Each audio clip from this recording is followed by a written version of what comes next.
our theme has been direct from the national stage.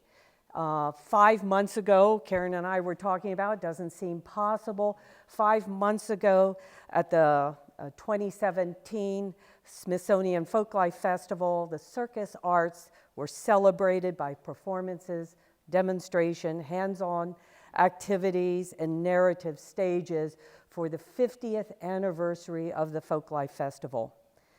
And Karen, as the other people that we've had, really have brought that, the circus life, the circus arts, to life on the National Mall. So today, Karen Bell is the Outreach and Education Manager for the Circus Arts Conservatory. She started her clowning career. This is going to be difficult, you know? So everyone's going to have to just bear with me a little bit. I haven't been used to being a straight person for stuff like this. So it's going to just take me a little time to get the cadence here. She started her clowning career by taking classes. She was also taking a class at the Pickle Family Circus. She went and applied to Clown College and earned a place on Clown Alley for the Ringling Brothers Barnum and Bailey Circus. And you can see her all the time if you go down to the Tibbles building, where she is on the Greatest Show on Earth mural. Not once, not twice, not 3 times, but 5 times on that. In 2005, she moved and joined the team of the Circus Arts Conservatory here in Sarasota. And for her work at CAC, she received a great honor of the Nancy Rucker Awards, Arts Education Award by the Cultural Alliance of Sarasota County in 2016. So today we're going to hear Karen tell us about the dreams of becoming a clown, her great success in bringing the circus into the classroom, and the challenges that we all have of keeping the circus arts alive. So, unlike many people we've had sitting in your seat, yes, you were not born into a circus family. I was not. Can you tell us about any early memories of the circus? You know, I grew up in Colorado, Denver, Colorado. And so for my birthday, on many occasions, because the circus always came in October, which was the time of my birthday, we would go to see the circus. And I think a very early memory I have is how upset I was when the ringmaster said, "Quiet, please," as so-and-so walks does some amazing trick. And everybody around me was talking. And I was like this little girl going, shh, shh, shh, doing something up here. So it's really, that and this is probably not a really good memory, but they used to sell the little lizards, the little chameleons on it. Yeah. But I also had the honor of seeing Gunther Gable Williams when he first came to America. And I had collected pictures, like newspaper articles of him. And it was a delight later on to work with him and say, you know, when I was a little girl, he didn't like that so much because he made him seem old. But of course, I was probably close to his age. Oh, so, you went to college. I did. I was going to be a doctor. This is what happened. Yes. And you ended up with a fine arts degree. I did, yes. How did you finally discover your funny bone? You know, it was always there. My father was a big pun person. He was a very humorous person, and he was always making sure that I saw the funny side of life rather than trying to be, the drama queen that I wanted to be. So I think he was a driving force in that. But then I also had a friend who was a clown. He had actually gone to Germany and learned clowning over in Germany, so a very European-style clown. I met him and just saw, at that point I was dancing. I was a professional dancer as well in there somewhere after being kicked out of doctor school. No, I quit. But watching the difference that the clown can do on stage, and as opposed to a dancer who, there's got that, the proverbial fourth wall where you, as a dancer, you don't really acknowledge the audience. Then you have the clown who the audience is a part of the performance. You, as the audience, are one of my partners. And so just being able to see that and the reaction that the audience had to the clown and what you could get the audience to experience just really hit me. So that's why I wanted to go that direction. The Pickle Family Circus. Many people don't know about the Pickle Family Circus. Yeah. How is it important? Well, the Pickle Family Circus is out of San Francisco. So this will surprise you. They're kind of more of a socialist circus. They really, it's all about community. And they would bring their shows to parks. They would bring their performances to places that were not usual for a typical circus. Mm-hmm. Very different from the Ringling Brothers, which was big, huge spectacle. They were all about, community. Their final thing that they would do for their finale act was juggling. So they would do the big juggle, they called it. And everybody, the entire cast, everybody, not just the cast of performers, but all of the riggers, everybody who was involved in the show would be on stage juggling as a communal piece. And just beautiful, yeah. But very small. So I started taking, I had moved to San Francisco at that point, and I started taking circus classes with them, trapeze and tight wire. And then I took there was a workshop by one of their clowns. And at the time, there was this great trifecta of clowns, Larry Pizzoni, Bill Irwin, and Jeff Hoyle, all three of whom are like the top clowns of America. Jeff Hoyle and Bill Irwin have both gone on to be on Broadway more than once. I took a class with Jeff Hoyle. So my first class in clowning was with one of the top clowns in America. So started off well in that way. It was nice. So you moved from the Pickle family, and then you decided to apply to Clown College. Yes. What was the application like? Okay, well, first, I got to start by telling you the reason I applied for Clown College. They came through town auditioning, and my good friend of mine saw the ad in the paper, and she says, "Ooh, you've got to do this." She says, "I would love to do it and be an aerialist, but I look bad upside down." I don't know how she knew that, but she did. So she talked me into going instead. I was very lucky. I was auditioned by Steve Smith, who was, at that time, was becoming it was his first year as dean of the Clown College. So after auditioning that day, that evening, Steve called me and said, "Please, get this application in." And it's because I was a dancer, so I had the movement. I had the big movement that they're looking for in a circus. I think that was the only talent that but he saw that. Yeah. So the application itself is it was like 6 pages. And it was everything from, when was the last time you cried? What are your favorite movies? Who are your favorite clowns? Do you mind confined spaces? Which should have been a clue right there. Do you mind foreigners? Do you have any prejudices against people? So it was very interesting. I had to actually look up to find clowns because I really wasn't aware of what the American clowns were at the time, who they were, but it was interesting. I wanted to do it. So you filled it out and I you did. Got accepted. I did. And what did that mean? That meant I got to come to Venice, Florida. My year we had there was a hurricane, so we all got ready to go, and then we had to stop and wait for the hurricane to go through, and then came down, and it was if any of you are unfamiliar with the Venice, Florida arena at the time, it was a big airline hangar that had been turned into a circus arena with seating, and you just pretty much sweated. We were there during the summer, so it was my first experience coming from Colorado of that kind of humidity and the constant sweat on your upper lip that always there. But the classes were great, and I learned a lot. walked in the door the first day, and Steve Smith, who is a dreamer and what would be a word for him? He's a little sprite. Yeah. An elf. A sprite, an elf.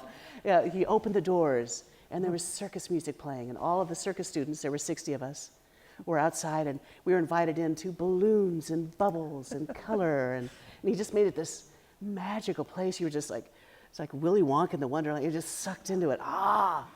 And I had gone thinking, this is great. I want to learn the skills and techniques of being a clown, but I don't really want to be on the circus. I just, I want to go back and do my own thing. But it just every day drew me more and more into it, to the point where I was really wanting to be a member of the circus. So, wow. Yeah. What was the training like? You know, what was your daily routine? It was I think brutal. That's one. It was brutal. We started in the morning putting makeup on, clown makeup on, and it's a grease paint, and so you use a baby powder to dry it. And so the technique is somewhat difficult to learn to begin with.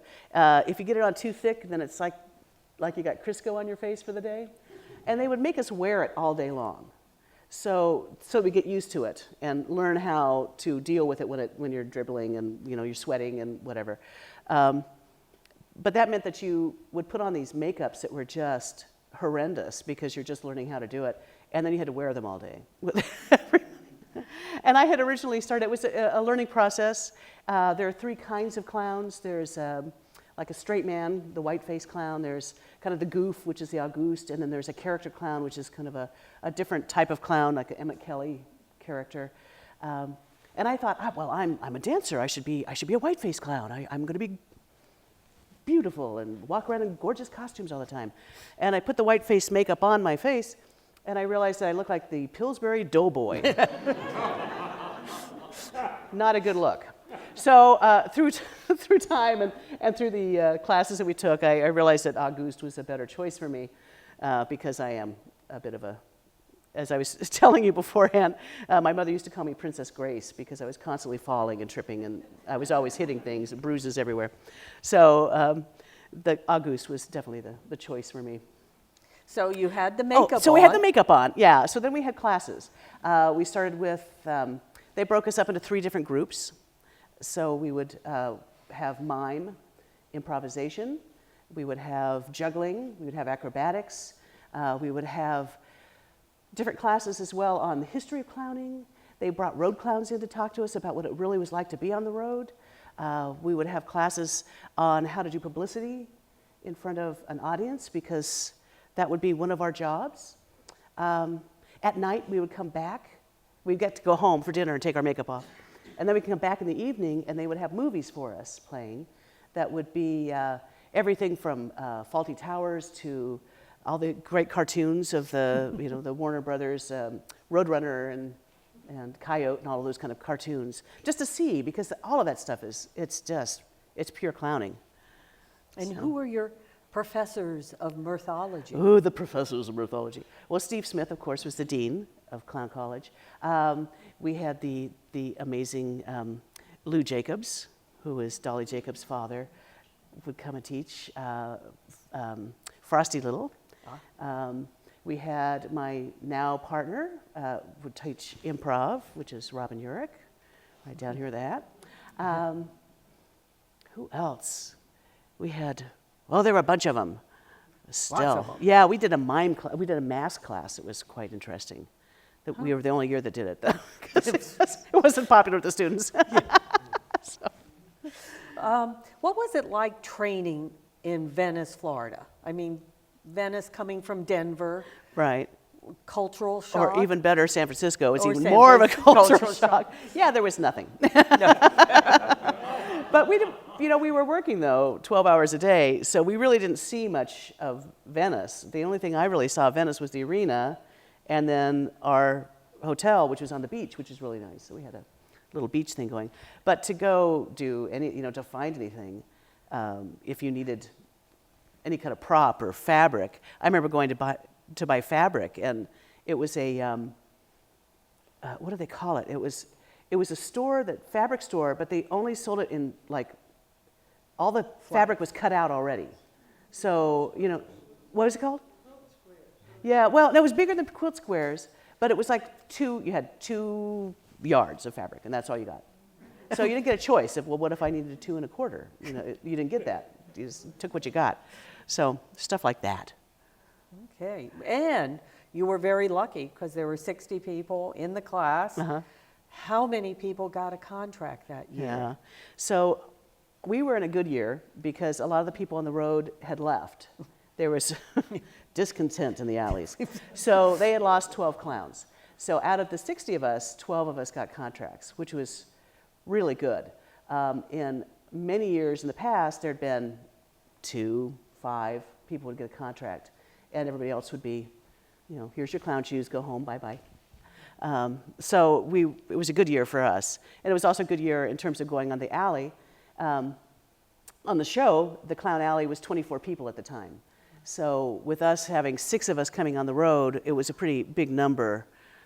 So we kind of had a little bit more power than if you were like the lonely clown that went in the alley. But one of the big surprises for me was how many women were in clown college, which was coming from the dance world where if you have one lone stray male in your ballet class, it's like, woo, big deal. Here, I walked in, and there were 60 of us, and there were 14 females, and the rest were male. I had no idea that clowning was such a male-dominated world. Just didn't even occur to me. So on the road, there were 4 females to 24 altogether, so 20 men and 4 women in the alley. So we had to fight, be scrappy. And you stayed on the show for 8 years. 8 years. And you were one of the very, very few who have worked over 5,000 performances. Yeah. That's a lot. It is a lot. And highlights. Highlights. Let's see, highlights. Well, living on a train is one of my favorite things. Doing train runs, going from one train to another, because you all had, it was a very small room. It was like the size of your bathtub at home. That is a traditional bathtub. If you have one of the big guys, forget it. But you would have a window, and you could sit there in the morning as you wake up, drink some hot coffee, and just watch the world go by. It was just a magical time. But other highlights, I had a list of them earlier. Wait a minute. I'll come up with them. Surprises. Surprises. Yes. How small the room was? How small the room was. And just how much work it was. We, when you're first on the road, it takes a lot to, especially coming from the real world, you talk about circus families where you just know this is your life. You've toured all your life. But being from a city to going to a place where you're touring from one town to another, on a train, no less. And the train's yards aren't usually in the best parts of town. That's just the way it is. So to go grocery shopping was monumental to get your laundry done, because we didn't have laundry facilities on the train. So it was a real challenge to learn and figure out how to do all of that. Where the old timers all knew when you pulled into town, they knew this is the town you're in. You go down the street this way and you're going to find the grocery store. You go over here, this is where they had it down pat. So you just had to find somebody who knew the ropes and make it work. But certainly, just the highlights being performing, just being able to do all those performances. I was able to ride an elephant, which was, I know it's controversial, but it was very meaningful for me just to be able to learn about elephants and to be in that group. Oh, man. Yeah. But you rose up in Clown Alley to a producing clown. Producing clown, yes. What do they do? Well, producing clowns create their own materials, not only for themselves, but for other people. And the reason I was inspired to do this was my first year on the road. I was in winter quarters, which is the rehearsal time. I was given a gag, and I just didn't do well in it. It just didn't speak to me, I suppose. So I was cut out of that gag, and I was put in this other gag. And a gag is a clown skit story. And in this gag, it was perfect for me. All I did was this. 3 minutes. Yeah, and I think I went like this. I think that was it. So during those 3 minutes, and you do 500 shows a year, that's how many minutes? That's a lot of minutes. I swore to myself I was never going to be in this position again, that I would write my own material and have control over what I was performing. So during that time, I was able to, and I just, this is exactly the position I was always in. I was able to create several pieces of, several gags that I was able to present to Kenneth Feld when we went to contracts, which, that's what you do. You, every year he would come to town, and all the clowns would one by one file through. We'd all be sitting there. And so I brought in a bunch of, my gag ideas, and I cartooned them out because I heard he's a visual person, and he liked them, so he let me create them, so I developed them. And in winter quarters, we would have a presentation to Kenneth of all the clown gags that we came up with, and he would choose the ones that he wanted to go on the show. And I went through clown college in 1985. Irwin Feld, who is Kenneth's father, had passed away the year before. And the circus was really Irwin's dream. He was the one that bought it back in 68, is that right? 67. 67, thank you. So it was really his dream. Kenneth had been raised watching the circus every year, and I can totally understand this. He was so tired of seeing the old gags. He was just like, if I see another doctor gag, I'm going to shoot myself. So he was encouraging us to come up with new stuff. And so we showed all of the gags, and he just started cutting. Well, my first year, he just started cutting things right and left. Just, I don't want to see this ever again. So the second year, when I came in with the gags that I came up with, he, as a second-year clown, and I've got clowns there that have been there for 10 years or so, he said, this is where I want clowning to go. These are the kind of gags I want to see, because they were different. I wasn't very popular in the alley after that, but it was nice to see that what I was coming up with, because it wasn't, before that had been somewhat violent. It was more of a, shooting people's heads off and they go rolling around, stuff. But so this was much more child-friendly, and he liked that, and it was something he hadn't seen, so. Can you tell us about the... Am I answering any of your questions? Yes. Oh, okay, all right, just checking. Yeah, I think, on it. On the mural, Yes. what is the gag that you are doing? So, on the mural, and by the way, if you look at the big mural, you'll see in the right-hand corner, there's Dolly Jacobs right up there. And she has her hand down like this, and she's pointing right at me. It's great. Yeah, Wow. Look and see. So there's 5 of me. It was what's called a walk-around, which is during big rigging changes in the actual hippodrome area. They would have the clowns doing things on the outside on the track, so that there was still entertainment going on while they were making all these big changes where you couldn't have people because they'd get hit by things. So that year I had been watching Fred Flintstone, I don't know why, and I saw this, he and Barney Rubble, one of them was in charge of doing a bachelor party, and one was in charge of putting together a birthday party. And so the entertainment for the bachelor party was a chorus line of girls, and the other one was a birthday party clown. And they got switched, and so then they were coming in and out of the closet. Anyway, so from there I just got the idea that it'd be fun to do a chorus line of clowns, mixing the two, melding them, synchrony. So I created a chorus line of clowns. So I made a face mask of my face, and then made matching costumes, and I was creating it on the road, building it on the road.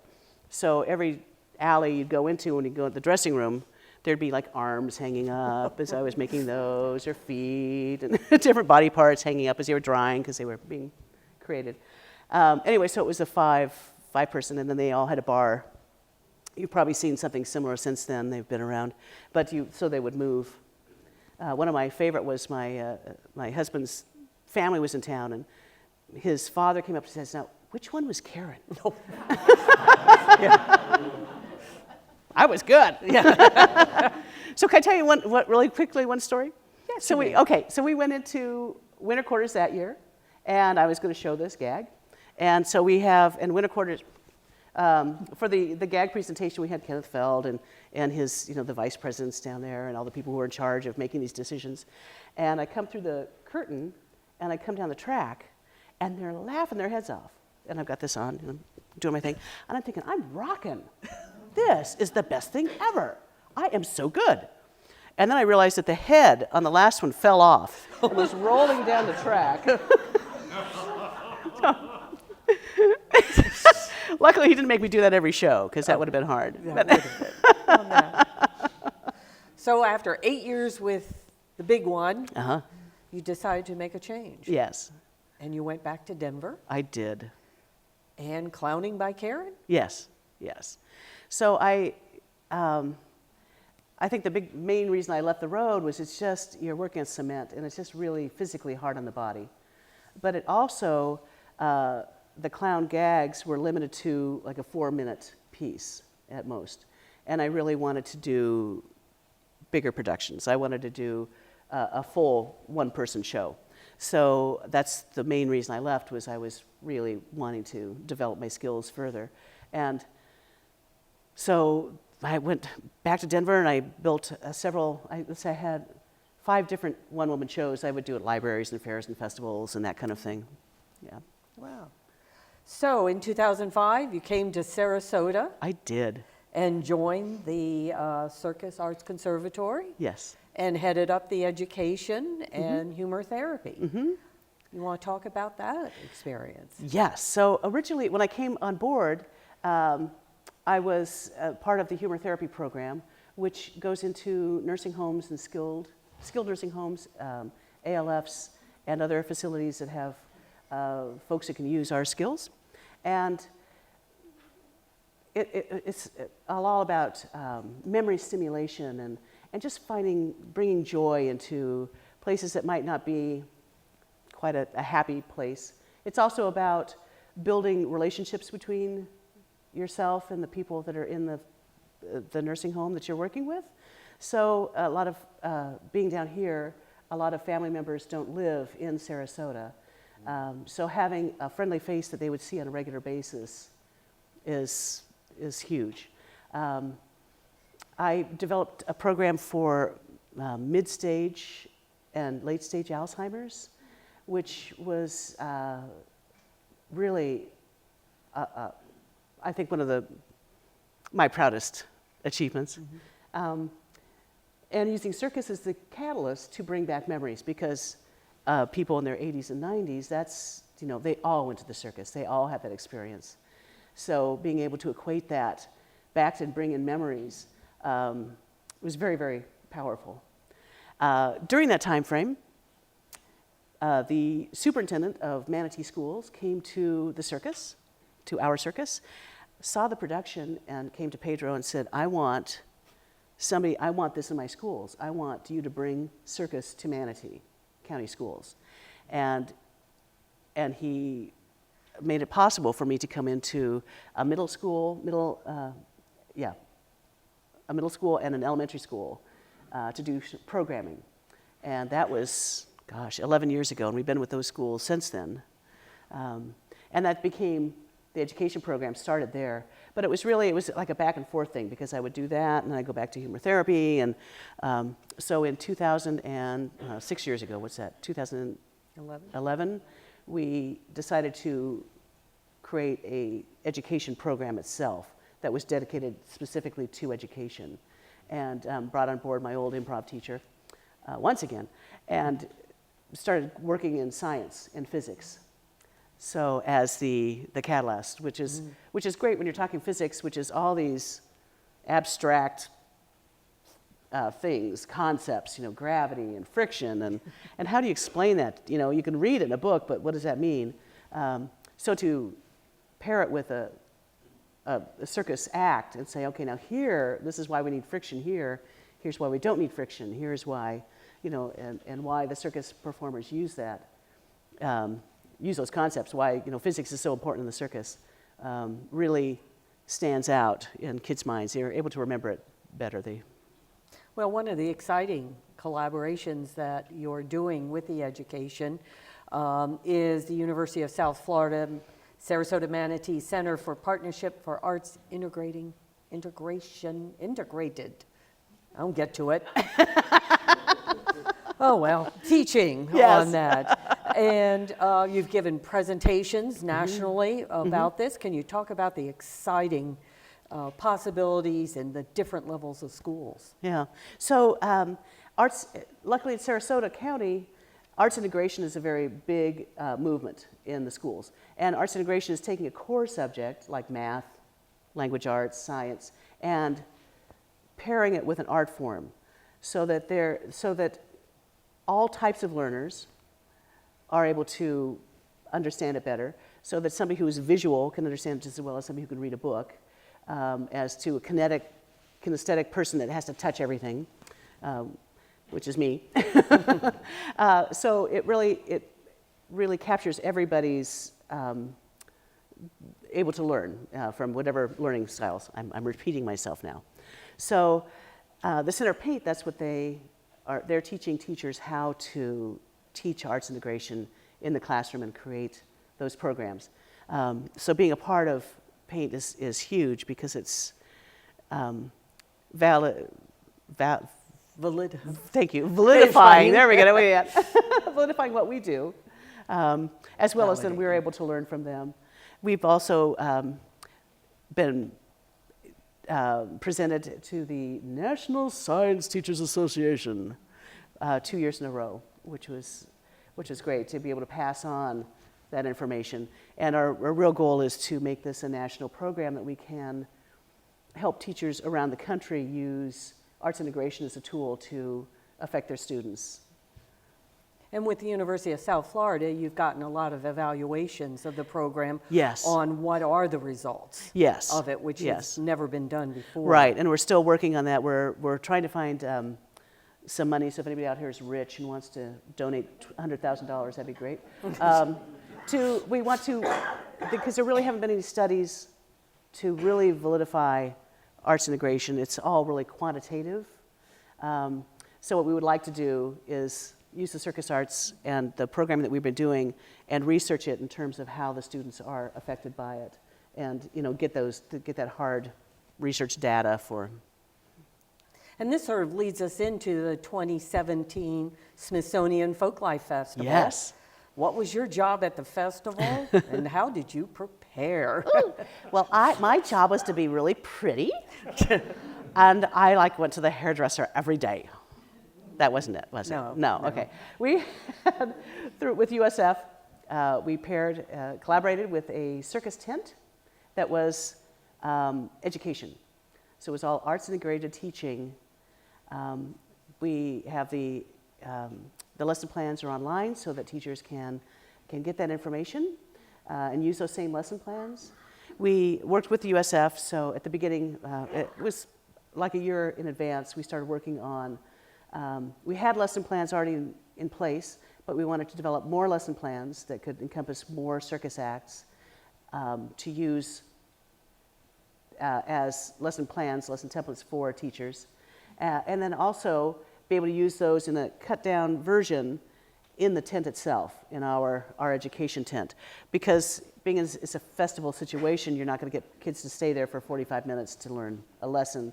They're going to come and go. So kind of 15-minute snippets of pieces of what we were doing in the classroom. The beauty of it was not only the kids were there watching it and being a part of it, but their parents and the families were also involved in it. So you would see a kid and his dad working together, working out the physics or the engineering of a piece.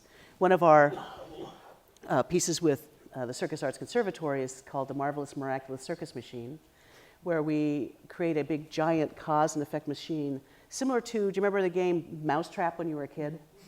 It's something like that, which is just fascinating for kids, fascinating for clowns. So we go in the classrooms and we teach physics and then engineering as well, having students build a circus machine that will be a cause and effect machine to end result. So we had that set up at the Smithsonian as well, and we would show that as a piece. So, which was very exciting because we've always done it indoors, and what I didn't take into consideration was that we were going to be outdoors in the breeze, and you have things that are just ready to be triggered at just by the slightest little bit, and then a breeze goes through, and all of a sudden the machine's going off without you.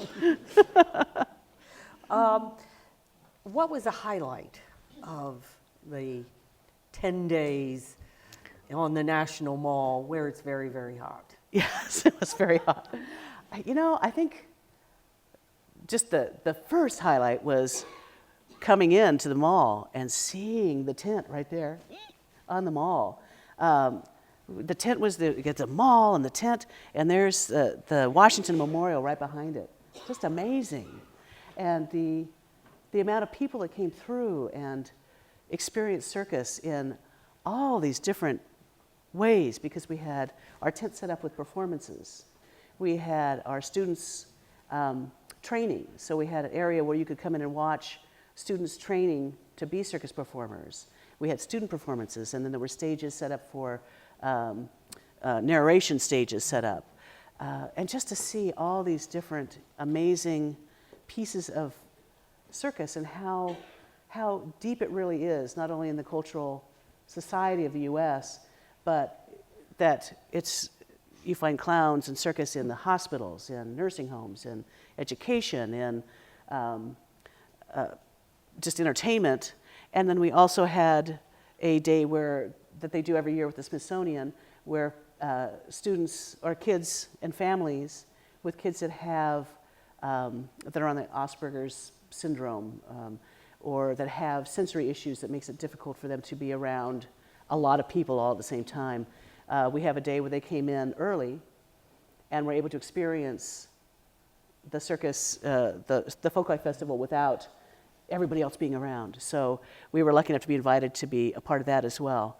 And that was great, just to work one-on-one with kids. And was there a defining moment that you just felt that what you had done there just accomplished something? I think that was every day.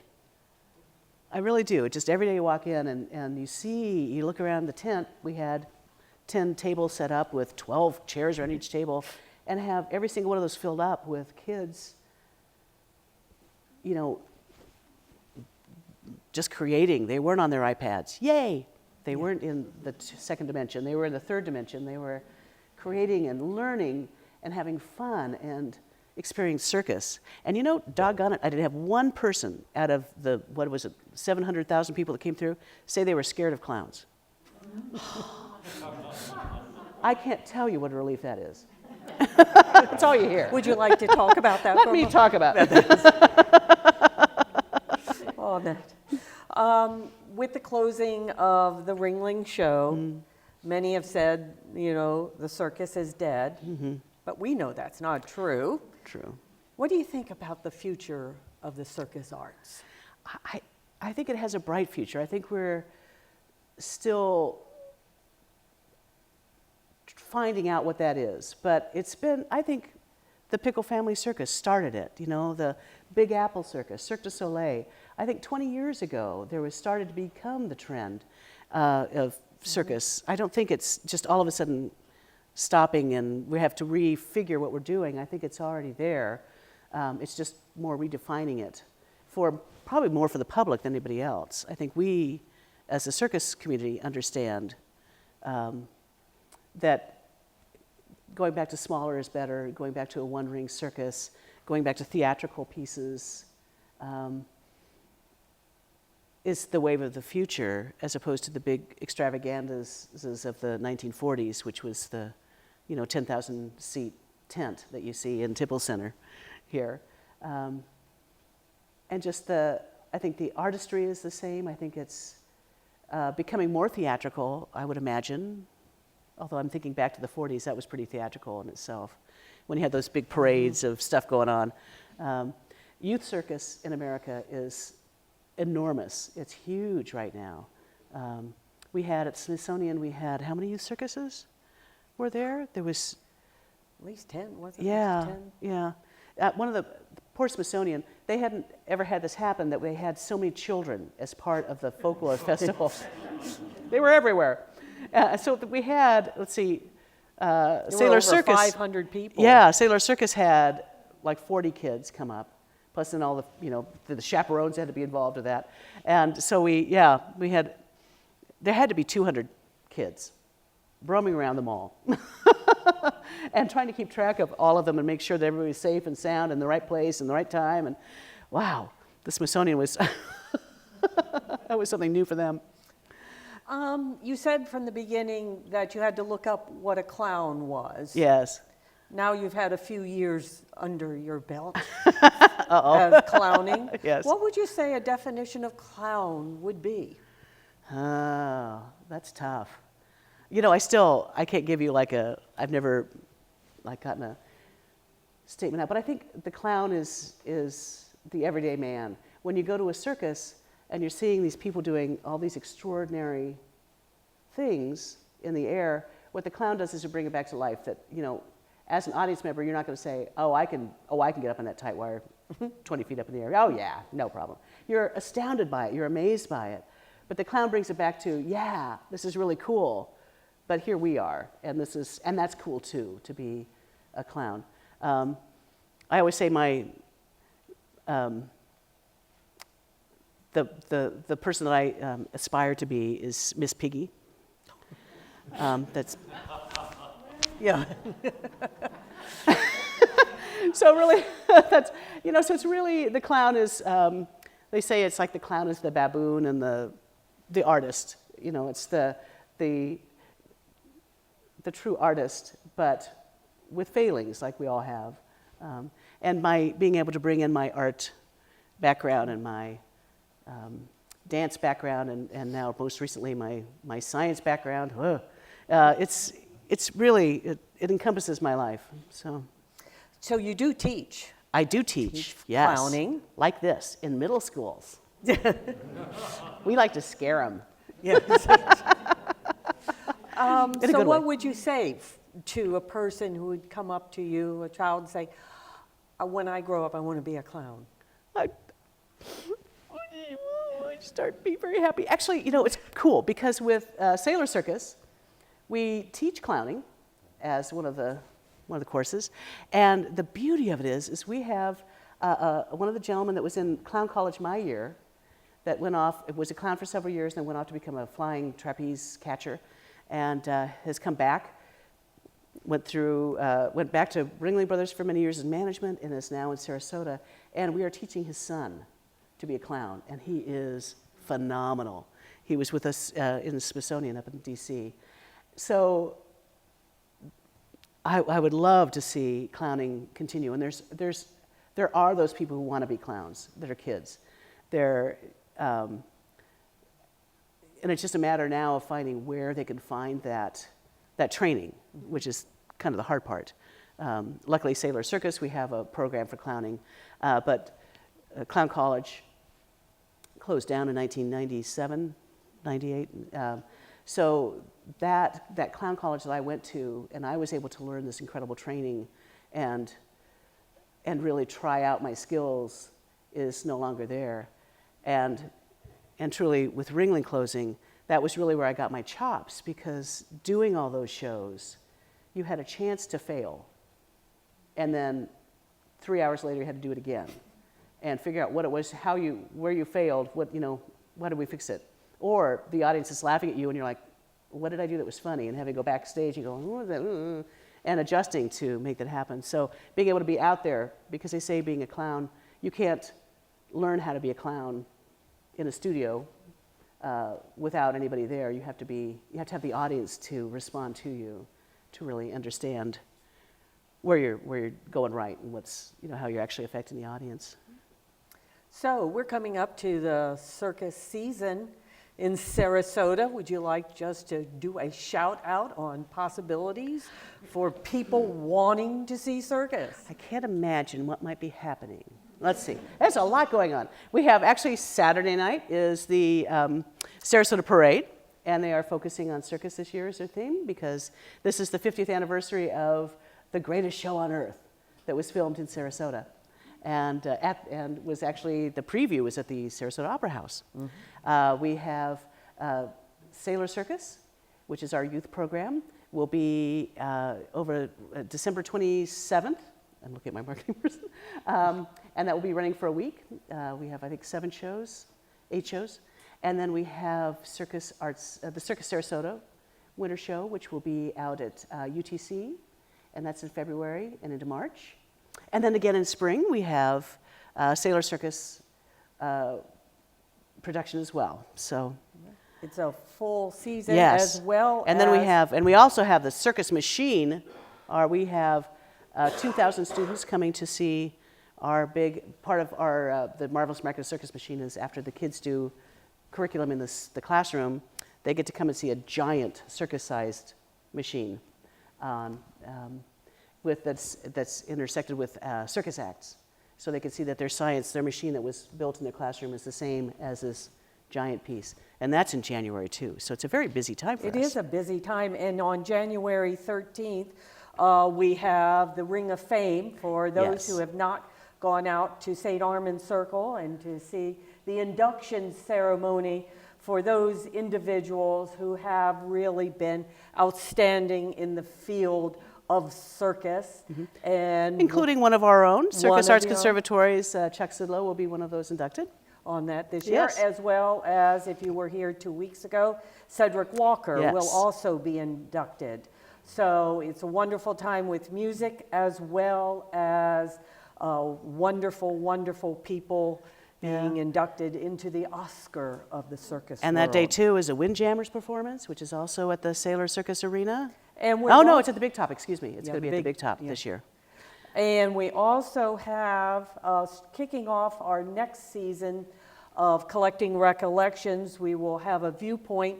Rodney Huey is going to come down and talk about the history of clowning and the history of Clown College, and that will kick off our 50th anniversary celebration of founding of Ringling Brothers, Barnum and Bailey's Clown College. Yes. So please mark your calendar. On the back of your handout, you have the important dates on that. And Karen, cannot thank you enough for taking your time to be here.